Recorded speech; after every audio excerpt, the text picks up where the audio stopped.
تھوڑا سا ماشاءاللہ ماشاءاللہ. جہاں میں سلسلہ چشم تر حسین کا ہے.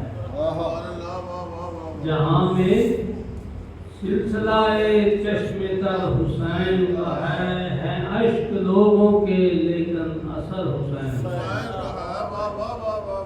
ہے عشق لوگوں کے لیکن اثر حسین کا ہے. یہ جو مسجدیں آباد ہیں سجدوں سے یہ جو مسجدیں آباد ہیں سجدوں سے تیرا کرم صحیح مولا ثمر حسین کا تیرا کرم صحیح مولا ثمر حسین کا ہے. تو چھوٹی چھوٹی عزاداریوں سے خائف تھا تو چھوٹی چھوٹی عزاداریوں سے خائف تھا. اب آگے دیکھ یہ سارا نظر حسین اب آگے دیکھ یہ سارا نظر حسین کا ہے. انہوں نے پھر بھی محمد سمجھ کے مارا اسے انہوں نے پھر بھی محمد سمجھ کے مارا اسے. کرتے جانتے تھے یہ پسر حسین کا ہے کرتے جانتے تھے یہ پسر حسین کا ہے. تب میری خاموشی کو پہچان کر وہ کہتے ہیں میری خاموشی کو پہچان کر وہ کہتے تھے یہ چپ ضرور کھڑا ہے مگر حسین کا ہے یہ چپ ضرور کھڑا ہے مگر حسین کا ہے. اندر میرا پرندہ دل مارا مارا پھرتا رہے میرا پرندہ دل مارا مارا پھرتا رہے. پلٹ کے آئے گا فرد اگر حسین کا ہے. صلوات پڑھے جی.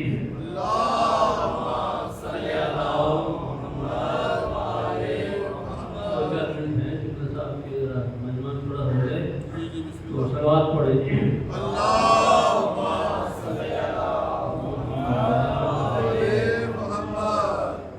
یہ بھی پاک کی شان میں چند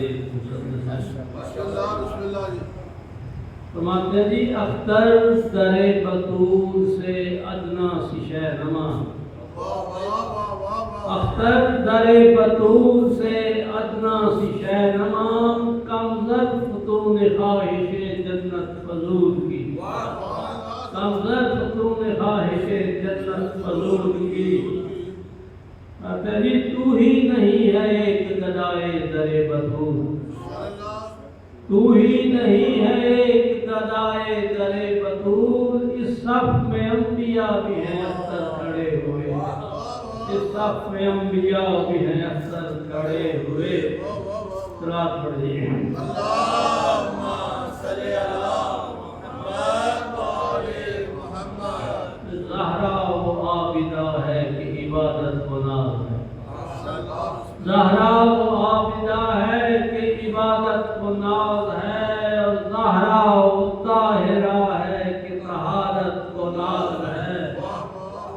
وہ خود نہیں امام امامت کو ناز ہے وہ خود نہیں امام امامت کو ناز ہے. زہرا کی ہر ادا پہ قدرت کو ناز ہے.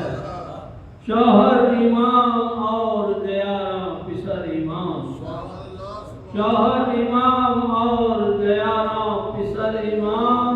زہرا کے در پہ حق کی ہوئی نعمتیں تمام. صلوات پڑھیے. اللہم صلی علی محمد. گر فاطمہ زہرا کا عجب شان کا گھر ہے گر فاطمہ زہرا کا عجب شان کا گھر ہے. وہی کی یہ منزل ہے یہ قرآن کا گھر ہے وہی کی یہ منزل ہے یہ قرآن کا گھر ہے. اسلام کے ماحول میں ایمان کا گھر ہے اسلام کے ماحول میں ایمان کا گھر ہے. مومن کی منافق کی یہ پہچان کا گھر ہے مومن کی منافق کی یہ پہچان کا گھر ہے. کچھ لوگ مرے جاتے ہیں اس رنج و محن میں، کچھ لوگ مرے جاتے ہیں اس رنج و محن میں، اس گھر کا جو دروازہ ہے مسجد کے سامنے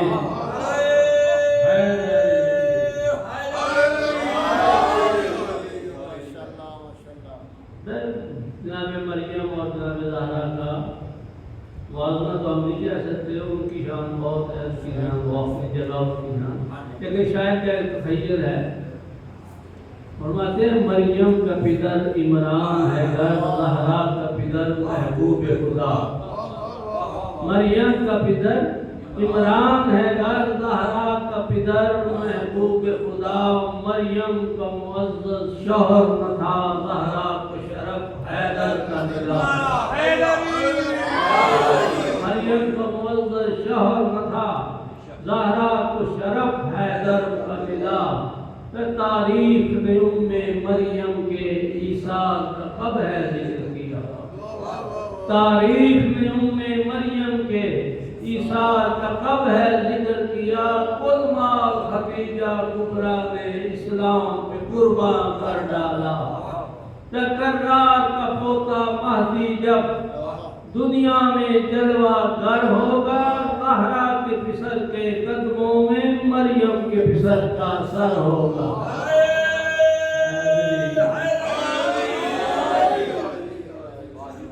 تیرا سکہ ہے رواں کلزم میں یم میں بحر میں، تیرا سکہ ہے رواں کلزم میں یم میں بحر میں، اور ہے ثنا خوانی تیری اٹھتی ہوئی ہر لہر میں۔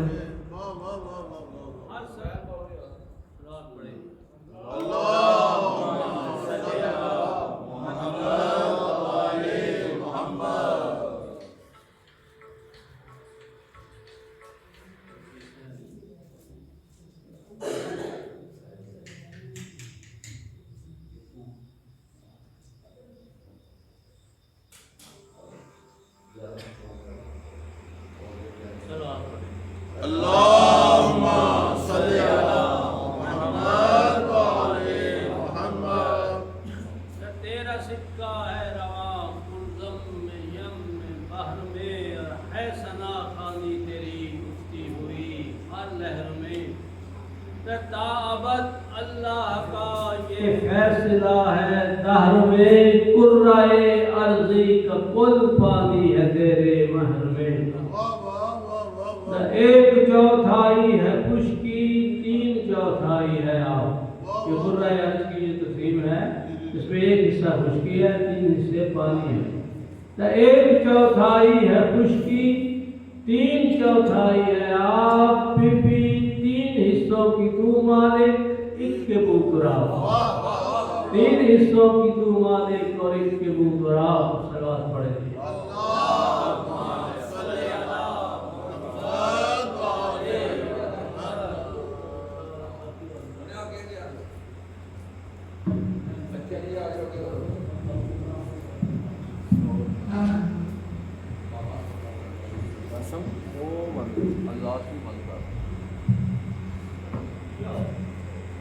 یہ بھی بند کر دے بھائی،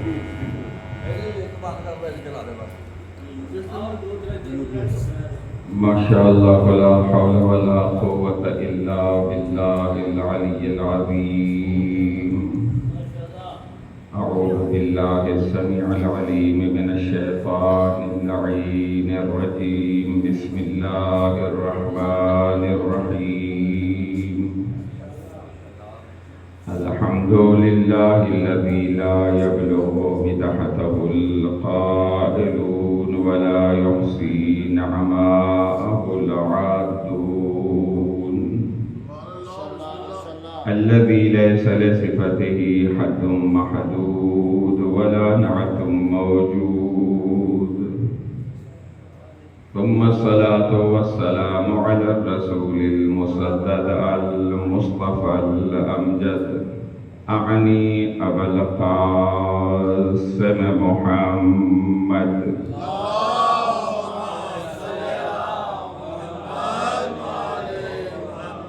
وعلى آله الطيبين الطاهرين المعصومين المنتخبين المنتجبين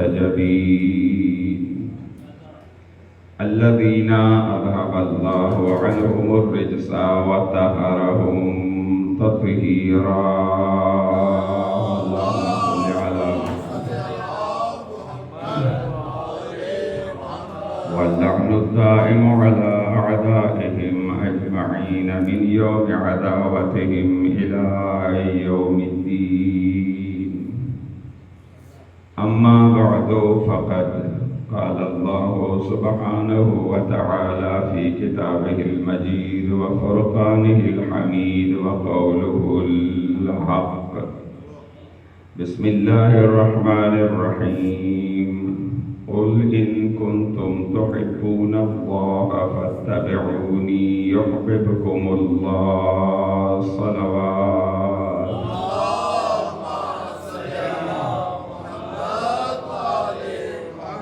نعرہ تکبیر.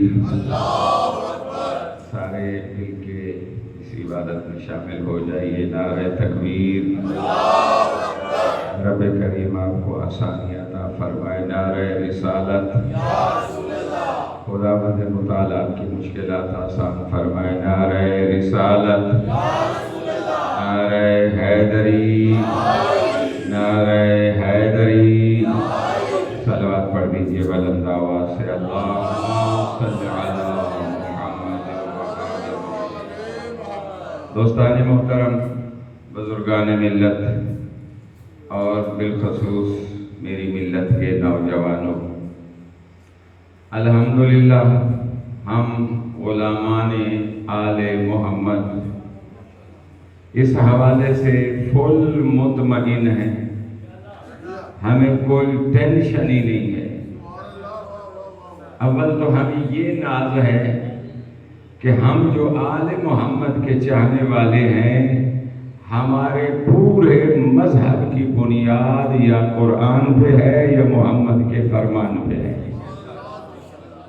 ہم جو بھی بات کرتے ہیں بڑے اعتماد سے کرتے ہیں، اس لیے کہ ہم نے دین اس دروازے سے لیا جو دروازہ ہمیں نبی دکھا کر گئے تھے.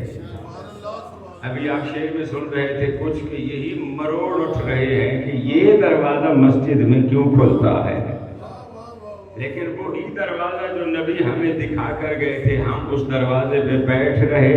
وہاں سے جو بنام دین ہمیں ملتا گیا وہ ہم لیتے گئے. اسی دروازے سے ہمیں یہ میسج ملا کہ اے میرے چاہنے والوں، اے میرے محبوں، اے میرے موالیوں، اول الدین معرفتو.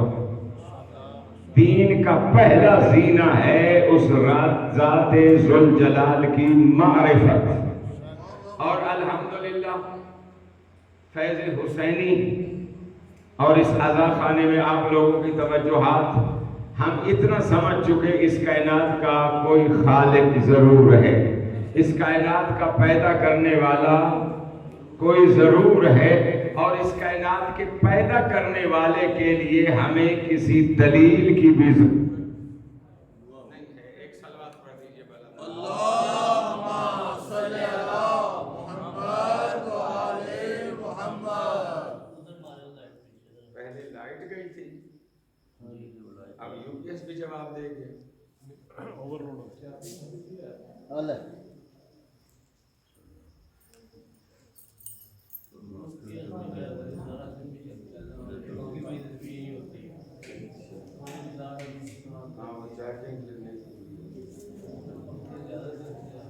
تو لائٹیں جلتی رہیں، آواز تو میری پہنچ نہیں رہی. ہاں ٹھیک ہے، پھر ایک صلوات پڑھ دیجئے بلند آواز. اللہم صل علی محمد وآل محمد. اللہ اپنا تعارف بھی کرا رہا ہے تو اپنے حبیب کے ذریعے. ماشاءاللہ ماشاءاللہ. ارشاد رب العزت ہوا قل میرے حبیب تو کہہ دے ہو اللہ احد، وہ اللہ ایک ہے اور ایسا ایک ہے جو چند چیزوں سے مل کے نہیں بنا، اور ایسا ایک بھی نہیں ہے جو قابل تقسیم ہو. ایک صلوات پڑھ لیجیے بلند. اللہم صل علی محمد وآل محمد. اور وہ ایک ایسا ہے جو کسی کا محتاج نہیں ہے، پوری کائنات اس کی محتاج ہے۔ یہ پچھلی باتوں کا خلاصہ اپنے نوجوانوں کے لیے۔ اس سورہ توحید کی آخری جو آیت کریمہ ہے اس پہ توجہ فرمائیے۔ آج کا میرا موضوع گفتگو، خالق فرماتا ہے وَلَمْ يَكُنْ لَهُ كُفُوًا أَحَدٌ، اور وہ جو وحدہ لا شریک ذات ہے وہ ایسی ہے کہ کوئی بھی کائنات میں اس جیسا نہیں ہے، اور کائنات میں جب اس جیسا کوئی نہیں ہے تو واقعاً کبریائی اور تکبر کرنا اس ذات کو زیب دیتا ہے۔ اس کے علاوہ کسی کو تکبر زیب نہیں دیتا، اس لیے کہ اس کے علاوہ جتنے ہیں ان جیسے آپ کو کئی مل جائیں گے۔ یہ شیطان پر لعنت کب آئی؟ جب شیطان نے تکبر کیا نا۔ اچھا بھائی، عجیب ہے، ایک جملہ میرے مائنڈ میں آ رہا ہے، اگر آپ میرا ساتھ دیں۔ میرے محترم، اگر ہم لوگ لعنت پر اعتبار کر جائیں نا تو بڑی موج میں ہم رہیں گے۔ جس طرح کہ اگر عالم اسلام درود پر اعتبار کر جائے تو بڑی موج میں رہیں گے۔ درود جب پڑھو تو درود کو گھر نہیں بتانا کہ آپ نے ادھر بھی جانا ہے ادھر بھی جانا ہے، یہ گھر نہیں بتائے جاتے کہ آپ نے ادھر بھی جانا ہے ادھر بھی جانا ہے۔ آپ نے کوئی ڈاک بھیجی لاہور، جا کے ڈاک خانے میں خط ڈالا، وہاں پھر موٹر سائیکل یا سائیکل پہ انتظار میں نہیں کھڑے رہیں گے کہ ڈاکیا کب یہ ڈاک لے کے نکلے، اور آپ اس کے ساتھ ساتھ چلے اور اسے کہہ دیا میرا خط لاہور بھی بھیجنا ہے۔ نہیں میرے محترم، جب آپ نے خط کے اوپر ایڈریس لکھ دیا، جو ایڈریس لکھا ہے وہاں خط پہنچے گا۔ ایسے ہی میرے دوستو، آپ نے بھی درود کو گھر نہیں بتانا۔ اللہ نے جنہیں لائے کے درود بنایا ہے ان تک درود خود بخود پہنچ جائے گا۔ درود کو گھر بتانے کی ضرورت۔ ایسے ہی آپ جو شیعہ حضرات بیٹھے، آپ بھی اگر تھوڑا سا ہاتھ حولہ رکھیں اور لعنت پہ اعتبار کر جائیں نا، بہت سارے مسئلے حل ہو جائیں گے۔ لعنت کو آپ اتنا بے وقوف نہ سمجھیں۔ لعنت جب ابھی چھوٹی تھی، ابھی پیدا ہی ہوئی تھی، اللہ نے جہاں بھیجی تھی اس قدسی ماحول میں بھی وہی پہنچی تھی جہاں اللہ بھیجتا تھا۔ لعنت نے اس وقت خطا نہیں کی، اب تو لعنت ماشاء اللہ کڑی جوان ہو چکی۔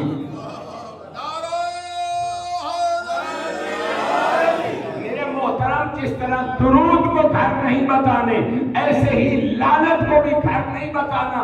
بس آپ نے اتنا کہہ دینا ہے الا لعنت اللہ علی الکاذبین، الا لعنت اللہ علی الظالمین۔ جہاں جہاں جھوٹے ہوں گے، جہاں جہاں ظالم ہوں گے، یہ لعنت خود بخود پہنچ جائے گی۔ اچھا، سب سے پہلے لعنت کس پہ آئی؟ شیطان پہ آئی نا۔ ابھی تو لعنت بیچاری کا وجود ہی نہیں تھا، لیکن یہ بدبخت اکڑ گیا۔ کس بات پہ اکڑا تھا؟ انا خیر منہ، میں اس سے بہتر ہوں۔ خلقتنی من نار وخلقتہ من طین، مجھے تو نے آگ سے پیدا کیا ہے اور اسے تو نے مٹی سے پیدا کیا ہے۔ یعنی شیطان تکبر کر رہا ہے نا، تو یہاں سے پتہ چلا تکبر نہیں کرنا چاہیے، ورنہ لعنت کا مستحق بندہ بنتا ہے۔ تکبر اگر کسی کو زیب دیتا ہے تو وہ کون ہے؟ وہ صرف ذات کبریا ہے۔ بلکہ میرے محترم، اللہ نے اپنی مخلوق میں ایسے بندے پیدا کر دیے کہ مخلوق میں جن کا نہ کوئی ہمسر ہے، جن کا نہ کوئی ثانی ہے، انہوں نے بھی تکبر نہیں کیا، بلکہ وہ بھی بارگاہ رب العزت میں یوں مناجات کرتے ہوئے نظر آتے ہیں، کفا بعزن ان اکون لک عبدا۔ علی کے لیے اس سے بڑی عزت کیا ہے کہ علی تیرا بندہ ہے۔ وَكَفَى بِي فَخْرًا، اور علی کے لیے اس سے بڑا فخر کیا ہو سکتا ہے؟ ان تکون لی ربا، تجھ جیسا علی کا رب ہے۔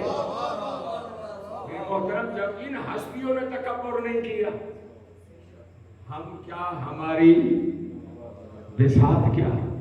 تکبر انسان کو ذلیل کر دیتا ہے۔ تکبر عزازیل را خار کر، بزندان لعنت گرفتار کر۔ میرے نوجوانوں، شیطان کا نام کیا ہے؟ آفرین، زندہ باد۔ یہ تو بزرگ بولے، میں بچوں کو ساتھ ملانا چاہ رہا تھا۔ بیٹا، شیطان نام نہیں ہے، ابلیس بھی نام نہیں ہے، اس کا اصل نام ہے عزازیل۔ سعدی شیرازی گلستان میں یہی کہتے ہیں، تکبر عزازیل را خار کر۔ تکبر نے عزازیل کو ذلیل و رسوا کیا، اس لیے وہ قیامت تک لعنت اس کے پیچھے لگی ہوئی ہے۔ تو تکبر اللہ کو زیب دیتا ہے، اور اگر مخلوقات میں سے کسی کو زیب دیتا ہے تو وہ ہے آل محمد، پنجتن پاک، 12 معصومین۔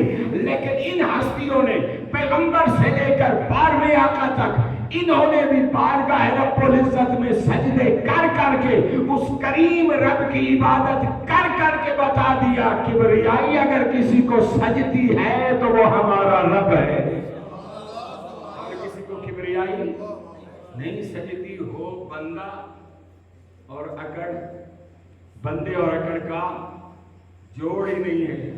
دیکھیے میرے محترم، آپ تشہد پڑھتے ہیں نا، ابھی نماز میں کتنا خوش ہوں گا اس دن جس دن میں دیکھوں مسجد میں جوانوں کی تعداد بڑوں سے زیادہ ہے۔ اب مجھے نہیں پتا آج حبس کی وجہ سے، گرمی کی وجہ سے، جس وجہ سے بھی جوانوں کی تعداد مسجد میں کم تھی، کیوں نہیں تھے، کہاں تھے؟ باہر کے نوجوانوں سے میری گزارش یہی ہے، میرے نوجوانوں، دنیا جہان کے کام چھوڑ دیا کرو جب نماز کا ٹائم ہو۔ اس لیے کہ اگر آپ نے نماز کی فکر کو اپنے اوپر واجب کر دیا، دنیا کے فکروں سے وہ کریم رب تمہیں آزاد کر دے گا، تمہاری بہت ساری مشکلیں آسان ہو جائیں گی۔ جب ہم تشہد پڑھتے ہیں تو کیا کہتے ہیں؟ اشہد ان لا الہ الا اللہ وحدہ لا شریک لہ، اس کے بعد واشہد ان محمدا عبدہ، میں گواہی دیتا ہوں کہ محمد اس کے بندے ہیں۔ گواہی کون دے رہا ہے؟ گواہی دینے والا بھی بندہ، جس کی گواہی دے رہا ہے وہ بھی بندہ۔ کیا یہ دونوں بندے ایک جیسے ہیں؟ میرے محترم، اتنی عقل تو کرنی چاہیے۔ ارے نماز میں جس کی عبدیت کی گواہی دی جا سکتی ہے، اس کے بارے میں نہیں کہا جا سکتا کہ یہ ہم جیسا۔ وہ کہاں سے ہم جیسا؟ اس کا ذکر ہے نماز میں، اور ذکر ہم نے کرنا ہے۔ اچھا، یہ بعض بندے، ذرا ایک اور رخ میں لے جاتا ہوں بات، بعض بندے جو کہتے ہیں جناب ہم نے محفل میلاد میں شریک، میں شیعہ سنی دونوں کی طرف سے وکالت کرتے ہوئے جملے ادا کر رہا ہوں، شیعہ اور سنی آپس میں بھائی بھائی ہیں، بس فرق ہے تو اتنا، وہ حضور کی نالین کی شبیہ یہاں سینے پہ لگا لیتے ہیں، اور ہم مولا علی ابن ابی طالب کی ذوالفقار کی شبیہ سینے پہ لگا لیتے ہیں۔ وہ بھی شبیہ کا احترام کرتے ہیں، ہم بھی شبیہ کا احترام کرتے ہیں۔ جیسے شرک کا فتویٰ ان پہ لگتا ہے کہ یہ مشرک ہیں، یہ حضور کی نالین کو سینے سے لگاتے ہیں، ویسے ہی ہم پر بھی شرک کا فتویٰ لگتا ہے۔ تو اہل سنت بھائی ہمیں ایمانی بھائی نہ بھی سمجھیں، کم از کم شرک بھائی تو ضرور ہے نا۔ شرک میں تو ہم مشترک ہیں، ان پہ بھی اور ہم پہ بھی۔ تو میرے محترم، میں دونوں کی طرف سے کہہ رہا ہوں، جو بندہ کہے جناب ہم نے محفل میلاد میں نہیں جانا، کیوں؟ اس لیے کہ محفل میلاد میں اللہ کا ذکر نہیں ہوتا، حضور کا ذکر ہوتا ہے. ہمارے لیے تو بس اللہ کافی ہے. آپ نے گاڑیوں کے پیچھے بھی سکرینوں کے اوپر یہ جملہ لکھا ہوا دیکھا ہوگا, میرے لیے بس اللہ کافی ہے. اس بنیاد میں بعض بندے کہتے ہیں کہ ہم نے محفل میلاد میں نہیں جانا. کیوں؟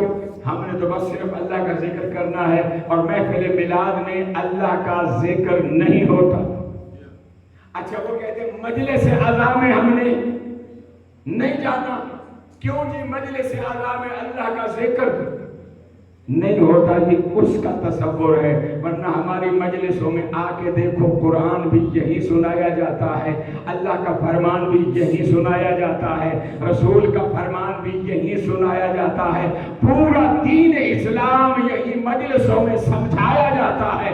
جب ہے مجلس حسین اور تذکرہ ہو رہا ہے اللہ کا, ہے مجلس حسین تذکرہ ہو رہا ہے پیغمبر خاتم کا, ہے مجلس حسین تذکرہ ہو رہا ہے نماز کا, روزے کا, حج کا. جب مجلس حسین میں یہ سب کچھ ہوتا ہے تو پھر مجھے سمجھ آتی ہے شاعر نے بجا طور پر کہا ہے دین است حسین, دین بنا است حسین. اگر آپ, میں اس سے خطاب کر کے کہتا ہوں, اگر آپ یہ سمجھتے ہیں کہ میلاد میں اللہ کا ذکر نہیں ہوتا, اگر آپ یہ سمجھتے ہیں مجلس میں اللہ کا ذکر نہیں ہوتا, تو بھائی پھر کہاں ہوتا ہے؟ کہا میں تو صرف نماز پڑھوں گا کیونکہ نماز میں صرف اللہ کا ذکر ہے. میں نے کہا چلو بسم اللہ شروع کیجئے, نماز ہی پڑھ لیتے ہیں. اس نے نماز کے لیے نیت کی, 2 رکعت 3 رکعت یا 4 رکعت نماز پڑھتا ہوں قربتاً, اللہ کا ہی ذکر ہو رہا ہے نا. اس کے بعد تکبیرۃ الاحرام, اللہ اکبر. اللہ اس سے بھی بڑا ہے کہ ہم اس کی کوئی وصف بیان کر سکیں. اللہ اکبر کا یہ ترجمہ نہیں ہے کہ اللہ ہر چیز سے بڑا ہے, نسبت تو ہو گئی نا, بلکہ اس کا ترجمہ جو معصومین نے بتایا, اللہ اس سے بہت بلند ہے کہ ہم ناقص ذہنوں کے ساتھ اس کی حقیقت کو درک کر سکیں. اچھا, اللہ اکبر بھی اللہ کا ذکر ہے یا نہیں ہے؟ اس کے بعد نماز شروع کرتا ہے. ہمارے اہل سنت بھائی ہیں تو بسم اللہ الرحمن الرحیم کو سورت کا جز نہیں سمجھتے. یہ بھی ایک تفصیلی حقیقت بتاتا جاؤں. ہمارے اہل سنت برادران کسی بھی سورت سے پہلے جو بسم اللہ الرحمن الرحیم ہے اسے سورت کا جز نہیں سمجھتے. لیکن ہم جو آل محمد کے ماننے والے ہیں, ہم ہر سورت کا جز بسم اللہ الرحمن الرحیم کو سمجھتے ہیں. خیر, وہ جز نہیں بھی سمجھتے تو کم از کم نماز میں ہر سورت سے پہلے بسم اللہ الرحمن الرحیم پڑھتے تو ہیں نا. اچھا, جب نماز پڑھتا ہے بسم اللہ الرحمن الرحیم, ترجمہ شروع اس اللہ کے نام سے جو بڑا مہربان نہایت رحم والا ہے. اللہ کا ذکر ہے نا جی. یہ بسم اللہ میں کس کا ذکر ہے؟ اللہ کا ذکر ہے نا. تھوڑا میرے ساتھ بولتے آئیے. اس کے بعد نماز شروع کرتا ہے الحمدللہ ہے. جو سننے والے ہیں اگر انہیں اتنی گرمی لگے کہ وہ اٹھ کے باہر جانے لگے تو پھر میرا کیا حال ہوگا؟ آپ سے ہی مجھے حوصلہ ہے. ایک صلوات پڑھ دیجیے بلند آواز.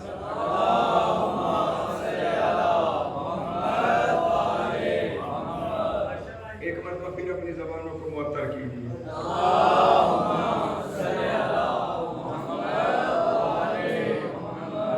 اچھا, پھر اس کے بعد کیا کہتے ہیں نمازی؟ الحمدللہ. تمام قسم کی تعریفیں ہیں کس کے لیے؟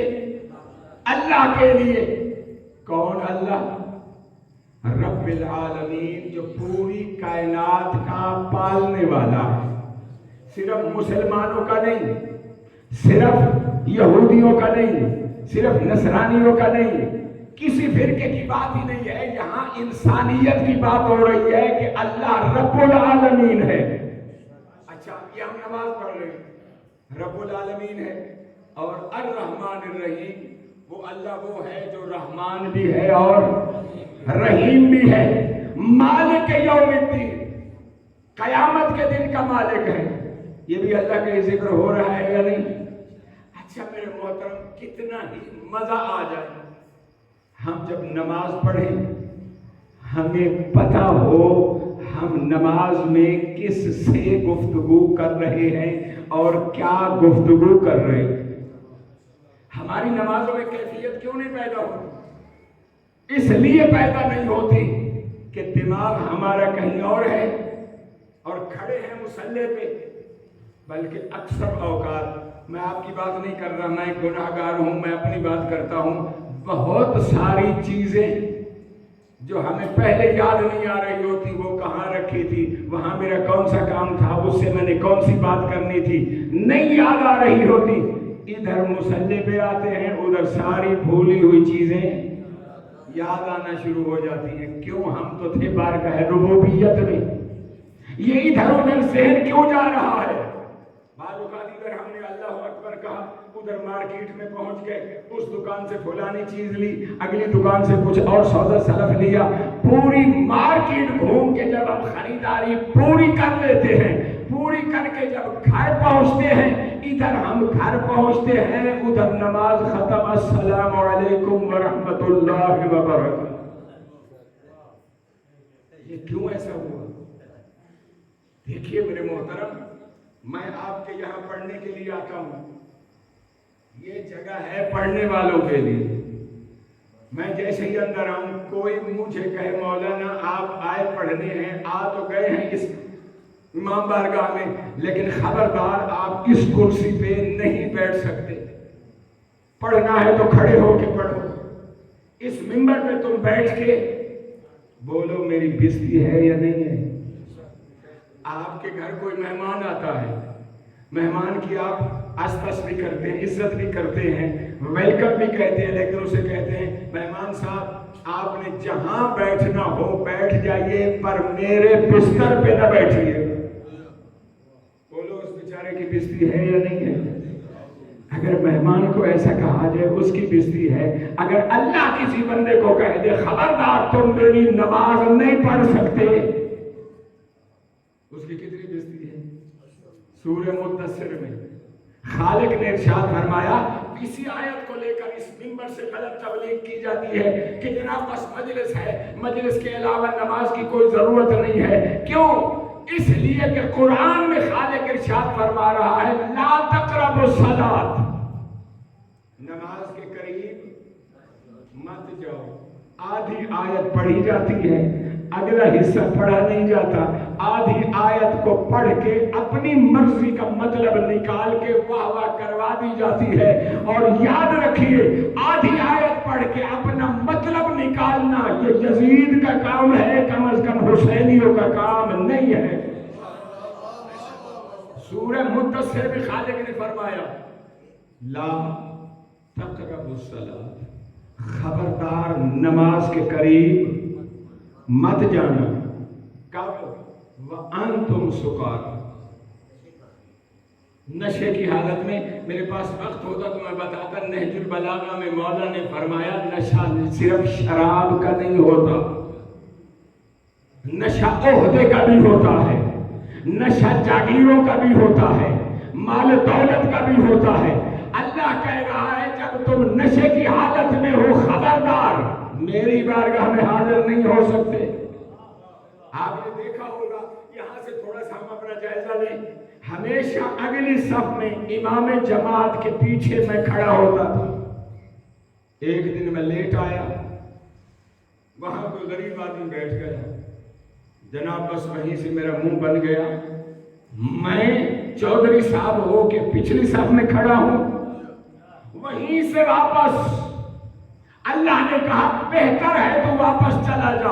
ایسے نشئی بندے کو جسے اپنی چودراہٹ کا نشہ ہے، میں اللہ اسے اپنی بارگاہ میں قبول ہی نہیں کرتا، اور جسے اپنے عہدے کا، میں جناب چیئرمین ہوں علاقے کا اور میں چاہتا ہوں مسجد میں مجھے اگلی صف میں جگہ نہیں دی جاتی، اللہ فرماتا ہے اگر یہ تیرا ذہن ہے تو خبردار میں اللہ تجھے اپنی بارگاہ میں قبول۔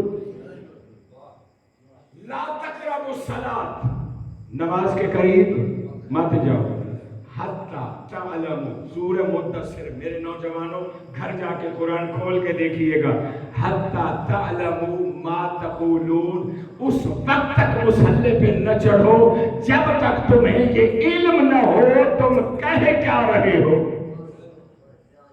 ہمیں سے کتنے بندوں کو پتا ہے کہ ہم نماز میں کہتے کیا ہیں؟ میرے محترم پوری نماز کا ترجمہ میں نہیں بتا رہا، کم از کم اسی سورہ فاتحہ کو ہی پڑھ لیں۔ سورہ فاتحہ میں آدھی گفتگو بندے کی اللہ سے ہے اور آدھی گفتگو اللہ کی اپنے بندے سے ہے۔ جیسے گویا کہ فون نمبر مل جاتا ہے، ادھر بندہ گفتگو کرتا ہے، ادھر سے اللہ گفتگو کرتا ہے۔ اور آپ یقین کریں اگر ہماری نماز کی یہ کیفیت ہو جائے، کوشش تو کرنی چاہیے۔ جن ہستیوں نے معرفت تامہ حاصل کی ہوئی تھی وہ نماز کے عالم میں ہوتے تھے، گھر میں آگ لگ جاتی تھی انہیں پتہ نہیں چلتا تھا۔ مولا امام زین العابدین علیہ السلام نماز پڑھ رہے ہیں،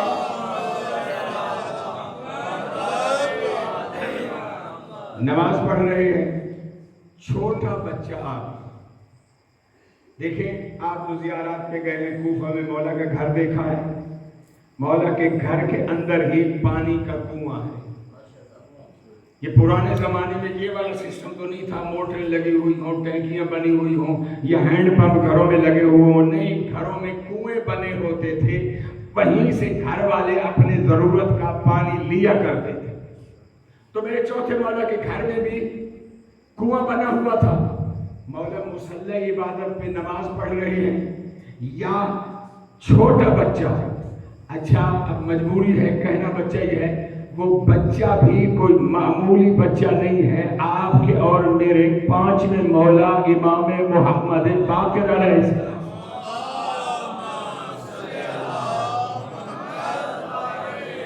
کھیلتے کھیلتے دیکھیے میرے محترم، اگر میں یہ جملہ عرض کیا کرتا ہوں، اگر آپ علم امامت کو درمیان میں لائیں نا اور اس منصب امامت کو درمیان میں لائے، بہت سارے مسائل حل ہی نہیں ہوں گے، بہت ساری چیزیں رونما ہوتی ہیں تاکہ ہم تک حقائق پہنچے۔ چھوٹا بچہ مولا امام زین العابدین علیہ السلام کا کھیلتا کھیلتا کنویں کے کنارے گیا اور کنویں میں گر گیا۔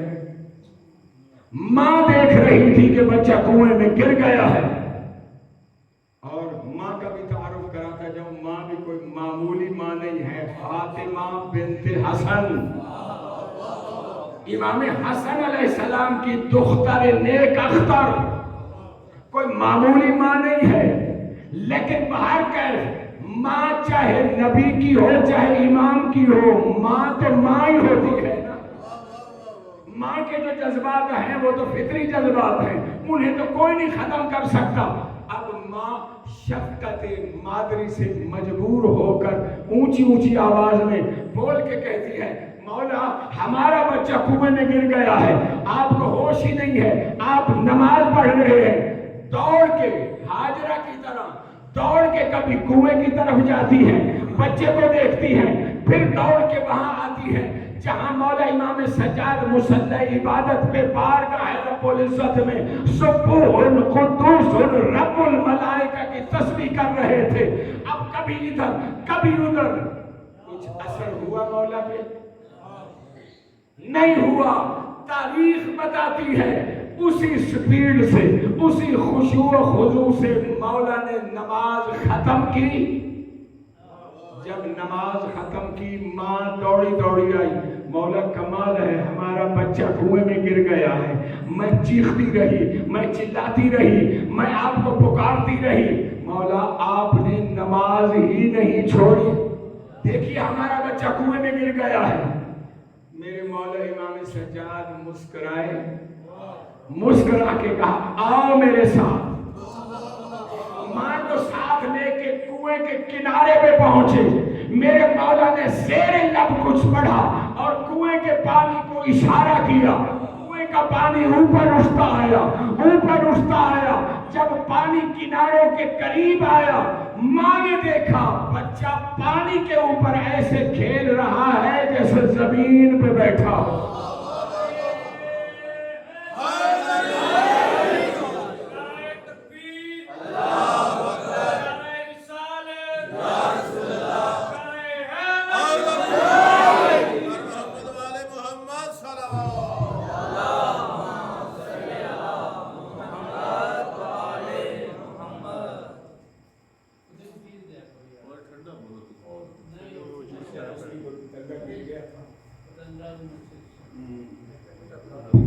ایک سلوات پڑھ دیجیے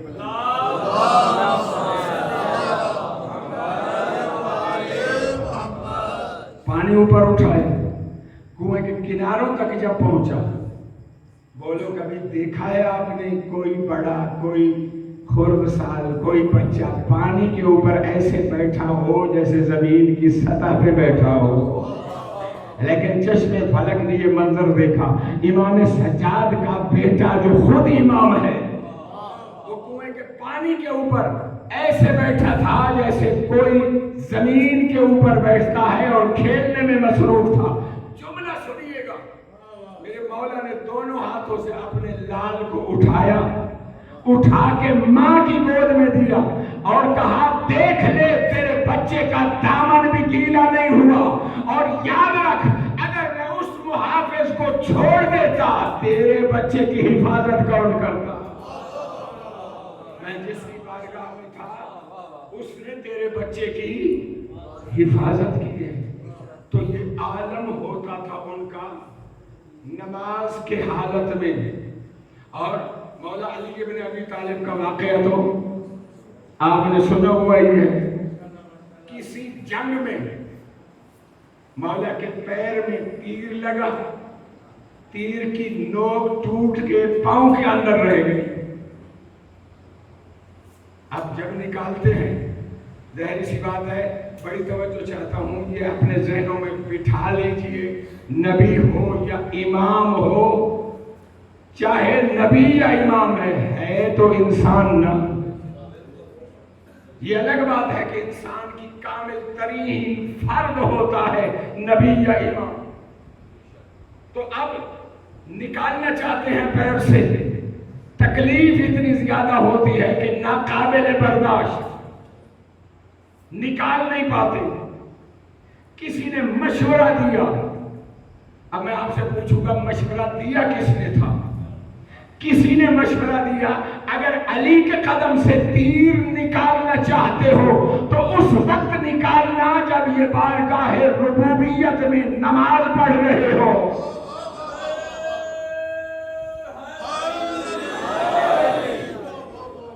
اچھا، یہ کس نے مشورہ دیا تھا؟ میں اور مجالس میں بھی پوچھتا ہوں، اکثر یہی جواب آتا ہے، یہ پیغمبر اکرم نے یہ مشورہ دیا تھا کہ علی کے پیر سے اگر آپ تیر نکالنا چاہتے ہیں تو نماز کی حالت میں نکالنا، تیر بھی نکل جائے گا، علی کو پتہ ہی نہیں چلے گا۔ میری جو تحقیق ہے وہ یہ ہے کہ جناب سیدہ فاطمہ الزہرا نے مشورہ دیا تھا کہ اگر علی کے پاؤں سے ٹوٹا ہوا تیر نکالنا چاہتے ہو تو نماز کی حالت میں نکالو۔ اور تاریخ نے لکھا کہ نماز کے عالم میں تھے مولا علی ابن ابی طالب، جب سجدے میں گئے نکالنے والوں نے تیر نکال بھی لیا، علی کو خبر بھی نہ ہو۔ یہ تو نماز کے بعد جب دیکھا مصلی پہ خون ہے تو میرے مولا نے پوچھا یہ خون کیسا ہے؟ بتانے والوں نے بتایا مولا آپ کے پائے اقدس سے تیر نکالا ہے، یہ اس کا خون تھا۔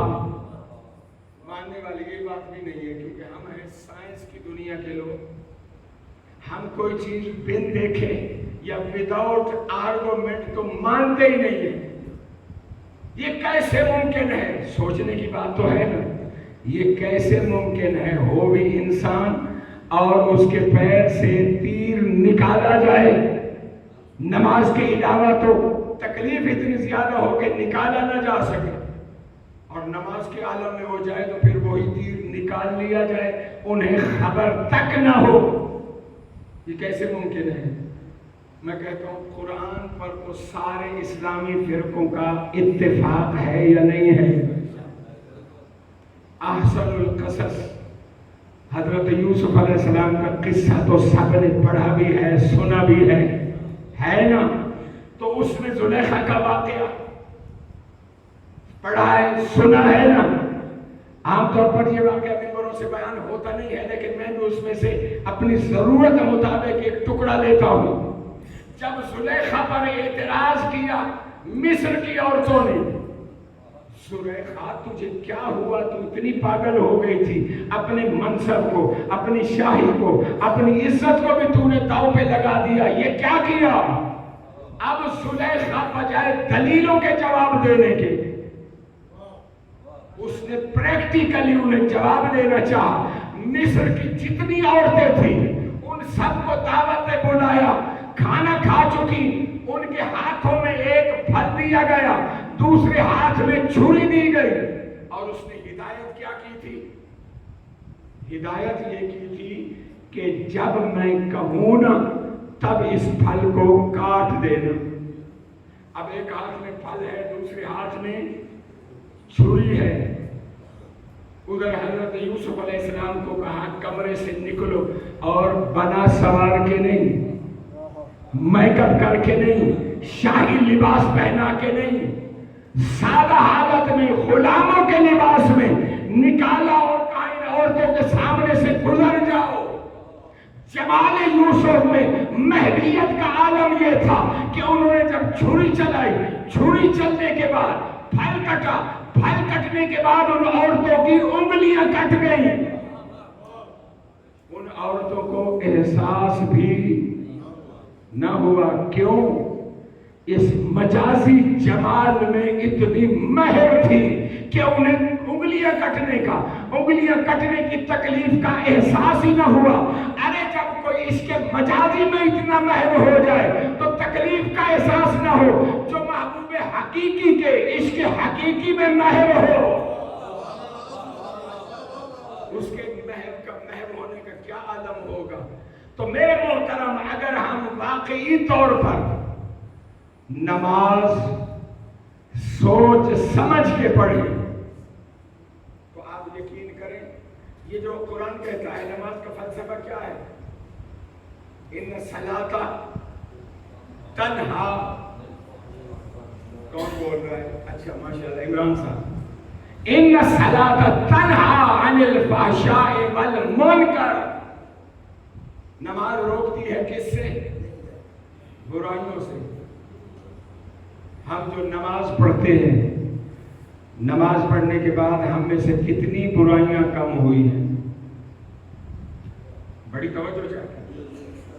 معصوم سے کسی نے پوچھا فرزند رسول ہمارے پاس پیمانہ کیا ہے، کیسے پتہ چلے کہ ہماری نماز قبول ہوئی ہے یا رد ہوئی ہے؟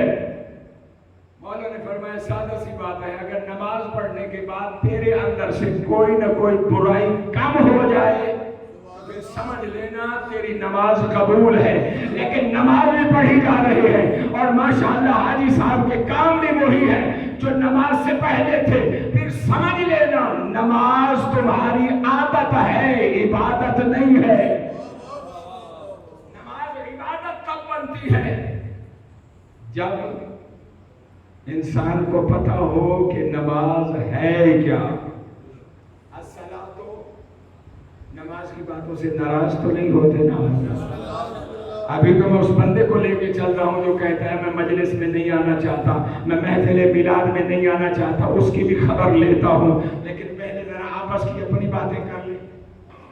الصلاۃ معراج المؤمن، کیا مطلب ہے نماز مومن کی؟ اسکول کی دیواروں پہ بھی لکھا ہوتا ہے، ہماری دینیات کی کتابوں میں بھی اسی حدیث مبارک کا یہ ترجمہ لکھا ہوا ہوتا ہے، نماز مومن کی معراج ہے۔ معراج کا کیا مطلب؟ معراج ہے میرے محترم عروج سے۔ عروج کا معنی ہوتا ہے بلندیوں میں پرواز کرنا۔ معراج ہے اسم اعلیٰ۔ اسم اعلیٰ کا معنی یہ ہے بلندیوں میں پرواز کرنے کا وسیلہ اور ذریعہ. یعنی جب بندہ بارگاہ ربوبیت میں آتا ہے تو اس نماز کے ذریعے گویا کہ جسمانی طور پر وہ ادھر ہے ورنہ روحانی طور پر وہ اللہ کی بارگاہ میں پہنچ چکا ہوتا ہے. حضور کی معراج کیا تھی؟ حضور سید الانبیاء کی معراج نہیں پڑھ رہا، اگر کسی دن کہیں گے تو معراج میرا بڑا پسندیدہ موضوع ہے. اختلاف ہے، اہل سنت بھائی مانتے ہیں روحانی معراج تھی. روحانی معراج کا مطلب ان خواب دیکھا، حضور کا جسم یہ بستر پہ ہی تھا لیکن روح سفر کر گئی تھی. لیکن ہم کہتے ہیں نہیں، حضور کو صرف روحانی معراج نہیں ہوئی تھی بلکہ جسمانی معراج ہوئی تھی. یعنی اس جسم کے ساتھ حضور معراج پہ اللہ کی بارگاہ میں پہنچے تھے. اور اللہ کی بارگاہ میں پہنچ کے کیا ہوا تھا؟ خالق اور مخلوق کے درمیان گفتگو ہوئی تھی. نماز بھی مومن کی معراج ہے. او میرے نوجوانوں، نماز میں بھی کچھ گفتگو بندہ اللہ سے کرتا ہے اور کچھ گفتگو اللہ اپنے بندے سے کرتا ہے. اذان ملی، اذان کے بعد آپ آئے، وضو کیا، وضو کرنے کے بعد نماز کی نیت کی، اتنے رکعت نماز پڑھتا ہوں قربتاً الی اللہ، اور پھر اللہ اکبر کہہ کے آپ نے نماز شروع کی. الحمدللہ رب العالمین. میں اس بندے کے ساتھ جا رہا ہوں جو کہتا ہے جناب میں نے صرف نماز پڑھنی ہے، کیونکہ نماز میں اللہ کا ذکر ہے. میں نے مجلس میں نہیں آنا، وہاں حسین حسین ہوتا ہے. میں نے محفل میلاد میں نہیں آنا کیونکہ وہاں سیدی مرشدی یا نبی یہ نعرے لگتے ہیں. میں نے تو وہاں جانا ہے جہاں صرف اللہ کا ذکر ہو. تو میں نے انہیں کہا اچھا وہ کہاں ہے صرف اللہ کا ذکر؟ کہا نماز. میں نے کہا شروع کرو نماز. میرے بچوں اس نے نماز شروع کی، اللہ اکبر کہہ کے اس نے کہا الحمدللہ رب العالمین. تمام تعریفیں ہیں اس اللہ کے لیے جو عالمین کا پالنے والا ہے. مجھے بتاؤ بسم اللہ اللہ کا ذکر ہے یا نہیں ہے؟ الحمدللہ اللہ کا ذکر ہے یا نہیں ہے؟ رب العالمین اللہ کا ذکر ہے یا نہیں ہے؟ ہے نا.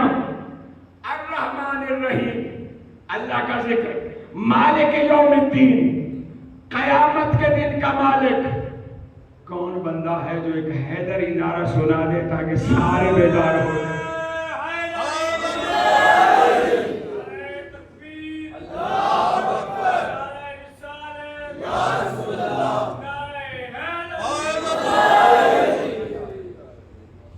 یہ سارا اللہ کا ذکر ہے نا. مالک یوم الدین روز جزا کا مالک ہے. اللہ کا ذکر ہے نا. ایاک نعبد مالک صرف تیری عبادت کرتے ہیں. کل میں اسی پہ پڑھوں گا انشاءاللہ کہ ہم نماز میں تو کہتے ہیں ایاک نعبد، باہر نکل کے کہتے ہیں یا علی مدد. اہل سنت بھائی کہتے ہیں الغوث مدد. یہ کیا ہے؟ یہ کیا دوہرا معیار ہے؟ کل انشاءاللہ اسی موضوع پہ گفتگو ہوگی اگر موقع ملا تو. فی الحال ایاک نعبد مالک صرف تیری عبادت کرتے ہیں. اللہ کا ذکر ہے نا میرے نوجوان. وَإِيَّاكَ نَسْتَعِينُ مالک صرف تجھ ہی سے مدد مانگتے ہیں. اللہ کا ذکر ہے یا نہیں ہے؟ اب آگے نماز پڑھتے ہیں. اهْدِنَا الصِّرَاطَ الْمُسْتَقِيمَ مالک مجھے صراط مستقیم دکھا. اللہ کا ذکر ہے یا نہیں؟ صراط مستقیم جو اللہ تک پہنچائے اس کی ہدایت کس سے مانگی جا رہی ہے؟ اللہ سے. اب یہاں گویا کہ اللہ نے پوچھا اے میرے بندے مجھ سے جو تو صراط مستقیم مانگ رہا ہے جانتا ہے یہ صراط مستقیم ہے کیا؟ بندے نے جواب دیا صراط الذین. بڑی توجہ چاہتا ہوں. صراط الذین انعمت علیہم مالک صراط مستقیم راستہ ہے ان لوگوں کا ذکر ہے اللہ کا نماز میں. ابھی تک اللہ کا ذکر آ رہا تھا، جیسے نمازی نے کہا نا صراط الذین انعمت علیہم، صراط مستقیم ان لوگوں کا راستہ ہے مالک جن پر تو نے اپنی نعمتیں نازل کی ہیں، ان لوگوں۔ میں نے اس بندے سے پوچھا جناب آپ تو نماز میں آئے تھے کہ اللہ کا ذکر ہے، میلاد میں نہیں جانا کیونکہ وہاں سارا اللہ کا ذکر نہیں ہے، مجلس اعلیٰ میں نہیں جانا کیونکہ وہاں سارا اللہ کا ذکر نہیں ہے۔ میں نے پوچھا جناب نماز تو آپ یہ سمجھ کے آئے تھے صرف اللہ کا ذکر ہے، پھر یہ نماز میں وہ لوگ کون ہیں؟ ارے نہیں سمجھ سکتے تو میں سمجھاتا ہوں، ارے کچھ لوگ ایسے ہیں جن کا ذکر اللہ نماز میں بھی پسند کرتا ہے، ارے انہی کی محفل میلاد بھی ہوتی ہے، انہی کی مجلس عزا بھی ہوتی ہے۔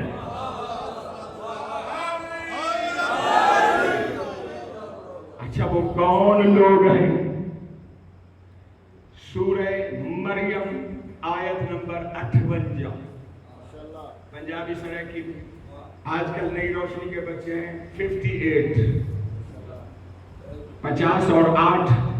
میرے بچوں جا کے یہ پڑھنا، اولئک الذین انعم اللہ علیہم من النبیین، 58 نمبر آیت میں سورہ مریم کی، یہ وہ لوگ ہیں جن پر اللہ نے اپنی نعمتیں نازل کی۔ وہ کون ہیں؟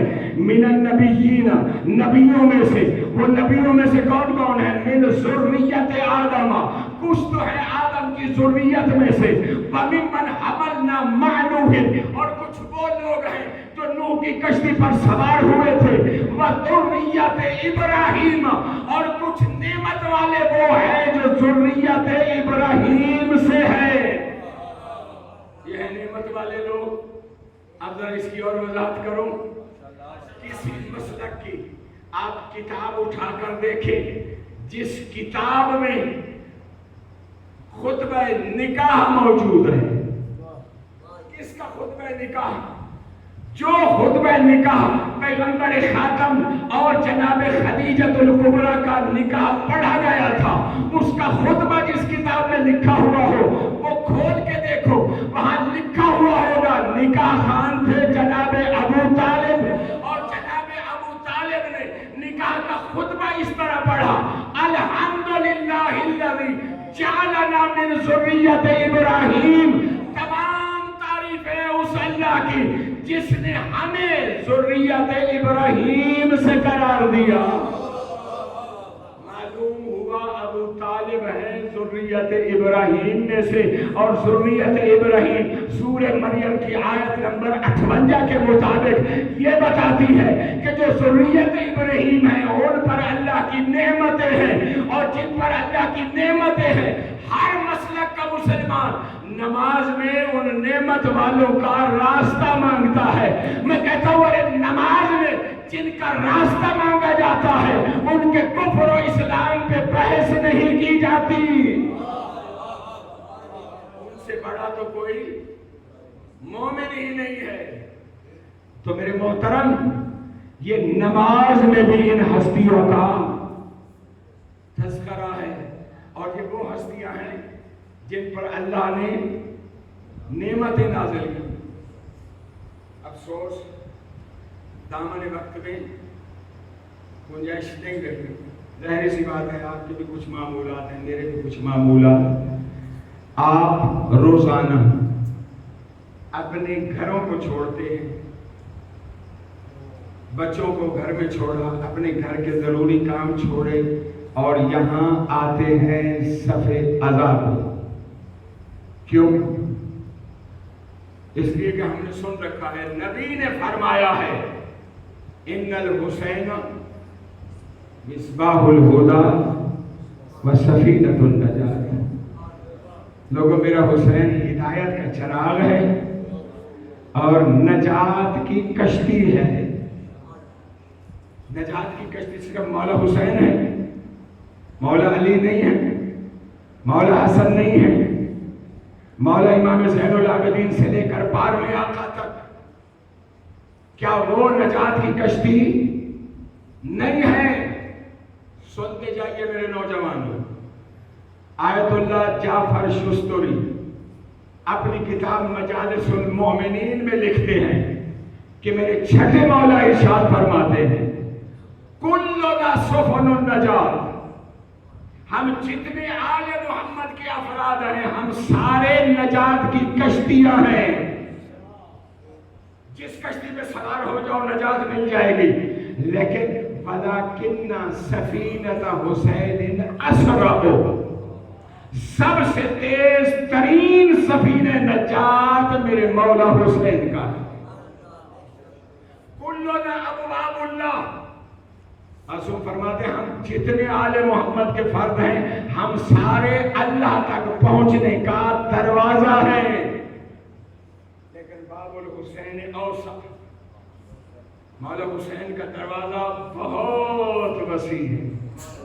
اس لیے مجھے بڑا ڈر لگتا ہے. لوگ اعتراض کرتے ہیں، ممبر پہ آ کے بیٹھ کے اعتراض کرتے ہیں جی ماتمی نے نہ نماز پڑھتے نے نہ روزہ دے، کچھ بھی نہیں، انہوں نے امام بارگاہ چنان دیتا کرو، ایک ہی چیزیں نہیں، کچھ بھی نہیں کرتے. معذرت کے ساتھ شہید ثانی کو، شہید ثانی کوئی معمولی شخصیت نہیں ہے. شرح لمع دمشقیہ لکھنے والے جنہوں نے جیل میں رہ کر 6 دن میں کوئلے کے ذریعے، اس وقت قلم ان کے پاس نہیں تھی، قید خانے میں تھے، ظالم کی قید خانے میں تھے، انہوں نے یہ کتاب لکھی 6 دن میں. 6 دن میں لکھی ہوئی کتاب آج ہمارے مدارس میں، آپ کا ذہن کیا ہے؟ ہمارے طالب علم کتنے دنوں میں پڑھتے ہوں گے؟ 6 دنوں میں لکھی ہوئی کتاب ہمارے مدارس میں طالب علم کتنے دنوں میں پڑھتے ہوں گے؟ میں خود پڑھاتا ہوں. وہ جو 6 دن میں قید خانے میں کتاب لکھی گئی تھی، آج ہمارے مدارس میں اسے پڑھتے پڑھتے 6 سال لگتے ہیں. 6 سال. شہید ثانی، ان کے بارے میں یہ ملتا ہے کہ ان کے علاقے میں ماتم کا کوئی عجب منفرد سٹائل تھا. انہوں نے ایک دن فتویٰ دے دیا کہ جناب یہ جو انداز ہے ڈھول پہ آپ ماتم کرتے ہیں، یہ جو انداز ہے ماتم کا میری تحقیق کے مطابق یہ قصص العلماء ہے. مرزا محمد تنکابندی کی ہمارے بزرگ مجتہدین علماء میں سے تھے، انہوں نے اپنی کتاب میں یہ واقعہ لکھا ہے. شہید ثانی نے فتویٰ دے دیا کہ یہ اس طرح اس انداز میں ماتم کرنا حرام ہے. ظاہر لوگ ان کی تقلید کرتے تھے. حسین سے محبت بھی ہے، مولا حسین کی عزاداری سے محبت بھی ہے، اور ادھر مجتہد کا حکم بھی ریجیکٹ نہیں کر سکتے کیونکہ مجتہد کا حکم امام وقت کا حکم ہوتا ہے. لوگ پریشان ہیں. یہ فتویٰ دے کے رات کو سوتے ہیں. شہید ثانی کا اپنا بیان ہے. وہ کہتے ہیں رات کو میں خواب میں سویا، خواب کے عالم میں میں دیکھتا کیا ہوں رسول کی بیٹی ہے، چادر کالی چادر پہنی ہوئی ہے، میرے پاس سے گزرتی ہے اور ناراضی کا اظہار کرتی ہے. شہید ثانی کہتے ہیں میں ایک مرتبہ لرز گیا، رسول کی بیٹی اور مجھ پر ناراض ہو. یہ وہ معظمہ بی بی ہے جن کے راضی ہونے سے اللہ راضی ہوتا ہے، جن کے ناراض ہونے سے اللہ ناراض ہوتا ہے. جب وہ ناراضگی کا اظہار کیا، شہید ثانی کہتے خواب میں نے لرزتے ہوئے ہاتھ جوڑ کے عرض کیا بی بی مجھ سے کوئی گستاخی ہو گئی ہے. بی بی نے ایک مرتبہ جلال کے عالم میں کہا شہید ثانی تو کون ہوتا ہے میرے بیٹے کے عزاداروں کو روکنے والا؟ لوگوں کو ان کے حال پہ چھوڑ دو. جس طرح بھی یہ میرے حسین کا غم مناتے ہیں، مناتے تو غم ہے نا میرے بیٹے کا. اور اس عبادت کو معمولی عبادت نہ سمجھا کرو، کوئی رسم نہ سمجھا کرو. واقعات ملتے ہیں کتابوں میں. ایک مومنہ خاتون کا جوان بیٹا محرم سے 1 یا 2 دن پہلے فوت ہو جاتا ہے. بس بہت جلدی میں منزل مساجد کی طرف آ گیا ہوں. اس مومنہ نے کیا کیا؟ اس نے کہا میرا بیٹا اکبر سے زیادہ معزز تو نہیں ہے، یہ 10 دن آ گئے ہیں میرے مولا حسین کے غم کے، بیٹے کو دفن کیا، اپنے بیٹے کی پھوڑی نہیں بچھائی اور آ کے بیٹھ گئی وہاں جہاں صف عزائے حسینی بچھی ہوئی تھی۔ یہ 10 دن محرم کے کبھی قاسم کا ماتم کر رہی ہیں، کبھی ہم شکل پیغمبر علی اکبر کا ماتم کر رہی ہیں، کبھی شہنشاہ وفا کا ماتم کر رہی ہیں۔ یہ 10 دن اس نے اپنے بیٹے کو یاد نہیں کیا، اپنے بیٹے پر ماتم بھی نہیں کیا، روئی بھی نہیں۔ جب 10واں دن شہادت کا ٹائم گزر گیا، شام غریبہ گزر گئی، شام غریبہ سے فارغ ہو کے وہ گھر کی طرف جا رہی تھی، راستہ گزرتا تھا اسی قبرستان سے جس قبرستان میں اس کا جوان بیٹا دفن تھا۔ وہ قبرستان سے گزری، اس نے سوچا اب مولا حسین کا غم تو ختم ہو گیا، گزر تو رہی ہوں، ذرا اپنے بیٹے کی قبر سے ہوتی جاؤں۔ ماں تھی نا، تڑپی بچے کے لیے، کہتی ہے، یہ تاریخ والے کہتے ہیں کہ جب وہ خاتون قبرستان میں آئی اس قبر پہ جہاں اس کے بیٹے کی قبر تھی، دیکھتے کیا ہے، اس کے بیٹے کی قبر پہ ایک کالے برقعے والی بی بی بیٹھی ہوئی ہے اور اونچے اونچے بین کر کے رو رہی ہے۔ یہ ماں جب قریب جاتی ہے کہتی ہے خاتون اللہ جانے تیرا کوئی بیٹا فوت ہوا ہوگا، تیرا کوئی بھائی فوت ہوا ہوگا، لیکن تو بھول گئی ہے نہ یہ تیرے بیٹے کی قبر ہے نہ یہ تیرے بھائی کی قبر ہے، یہ تو میرے بیٹے کی قبر ہے۔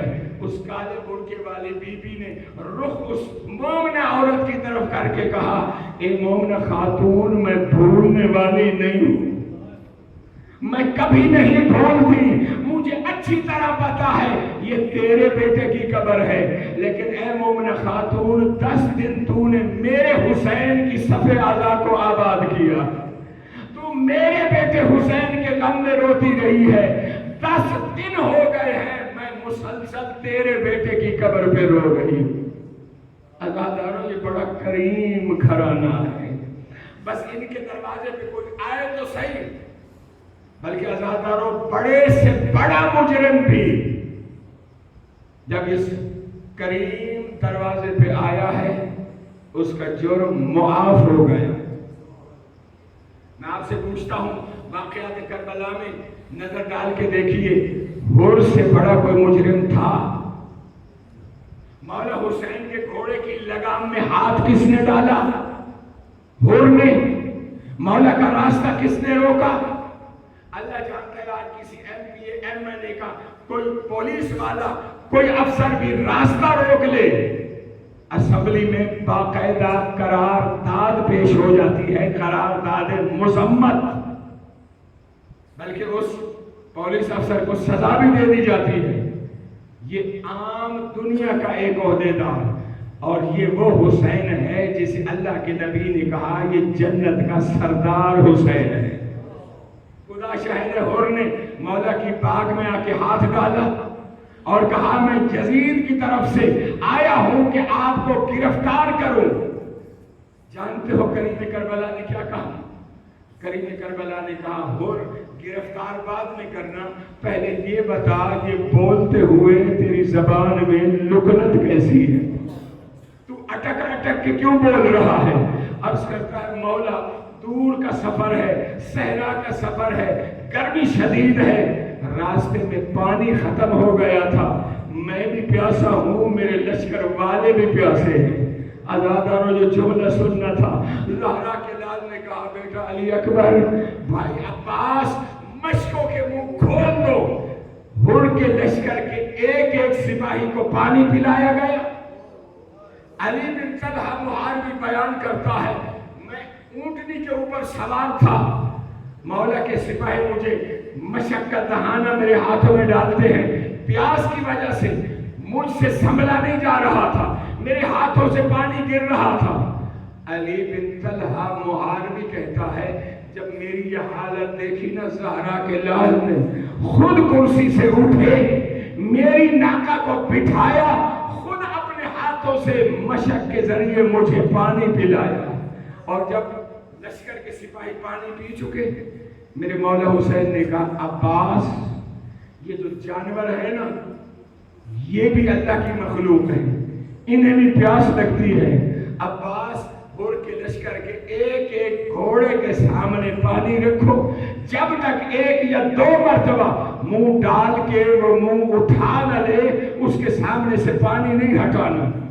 ہر ایک کو سیراب کیا، جانوروں کو سیراب کیا، ایک ایک سپاہی کو سیراب کیا۔ میں آپ سے ایک سوال کرتا ہوں، مظلوم کربلا کی غربت کا واسطہ دے کر پوچھتا ہوں، ذرا دل پہ ہاتھ رکھ کے بتائیے گا، یہ جو مولا نے ہور کے لشکر کو جتنا پانی پلایا ہے، اگر مولا یہ سنبھال کے رکھ لیتے 10 محرم والے دن 6 ماہ کے لال کے لیے پانی کا سوال کرنا پڑتا؟ نہیں میرے محترم، میرے مولا نے کہا میں کریم ابن کریم ہوں۔ پانی کے مشکلوں کے منہ کھول دیے گئے، نماز پڑھی گئی، نماز پڑھ کے میرے آقا کا قافلہ جیسے ہی چلنے لگا، ہور نے پھر آ کے لگام میں ہاتھ ڈالا، یہاں میرے مولا نے کہا سخلت کا امک یا ہور، اے ہور تیری ماں تیرے ماتم میں بیٹھے، کیوں میرا راستہ روکتا ہے؟ اب جب ہور کو مولا نے یہ جملے کہے، اور ایک قدم پیچھے ہٹ کے کہتا ہے مولا اگر عرب کے کسی اور بندے نے مجھے میری ماں کے بارے میں یوں کہا ہوتا مولا میں بھی اسے ویسا ہی جواب دیتا، لیکن ہاتھ جوڑ کے کہتے ہیں مولا میں کیا کروں، آپ کی ماں فاطمہ الزہرا ہے، مولا آپ کی ماں کا نام بغیر وضو کے نہیں لیا جا سکتا۔ عزادار و حر اب ساتھ ساتھ چل رہا ہے، بس ختم کر دی میری مجلس۔ جن جن کے نصیب میں یہ عبادت تھی وہ میرے ساتھ شامل ہو چکے، اور ابھی ایک منزل رہ گئی ہے، وہ اس میں بھی شامل ہو جائیں گے۔ یہی سلوک تھا زہرا کے لال کا، جس کا نتیجہ یہ ہوا کہ 10 محرم کی رات گزری، جب صبح کے وقت ہم شکل پیغمبر نے گلدستہ اذان پہ اذان کہی ہے نا اللہ اکبر، ہم شکل پیغمبر کی اذان کا اثر ہوا ہے ہور کے دل پہ، وہی خیمے میں بے چین ہو کے یہ کبھی کھڑا ہو جاتا ہے، کبھی بیٹھ جاتا ہے، کبھی خیمہ میں ٹہلنا شروع کر دیتا ہے۔ جب زیادہ بے چین ہوا خیمہ سے باہر نکلا، راستے میں اس کا بیٹا علی بن ہور ملا۔ پہلے یہ روٹین تھی، جب بھی بیٹا باپ کے پاس سے گزرتا تھا سلام کرتا تھا، آج بیٹا باپ کے پاس سے گزر گیا سلام نہیں کیا۔ ہور نے کہا بیٹا یہ کون سے ادب آداب ہیں، آج سلام کرنا ہی بھول گیا ہے۔ بیٹے نے رو کر کہا بابا سلاموں کے موسم گزر گئے، بابا اب سلاموں کے موسم نہیں رہے۔ کہا بیٹا کیوں کیا ہو گیا ہے؟ ہاتھ جوڑ کے کہتا ہے بابا یہ جن ہستیوں کو تو گھیر کے لایا ہے نا، یہ ہستیاں مجھے بچتی نظر نہیں آتی۔ کہا کیسے بیٹا؟ کہا بابا آؤ میرے ساتھ۔ باپ کا ہاتھ پکڑا، ایک اونچے سے ٹیلے پہ لا کے باپ کو کھڑا کیا، کہا بابا جان ذرا خیام حسینی سے آنے والی آوازیں تو سنو۔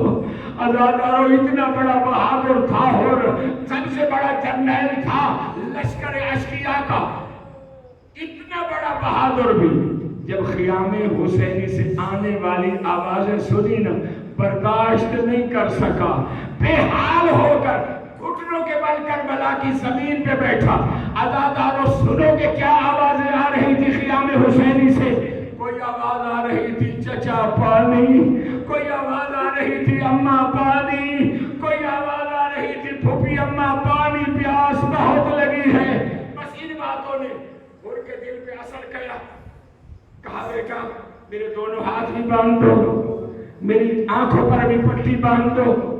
آنکھوں پر پٹی اس لیے کہ میں کریم کربلا سے آنکھیں نہیں ملا سکتا، ہاتھوں کو اس لیے باندھ دو، انہی ہاتھوں سے میں نے فرزند زہرا کے گھوڑے کی لگام میں ہاتھ ڈالا تھا۔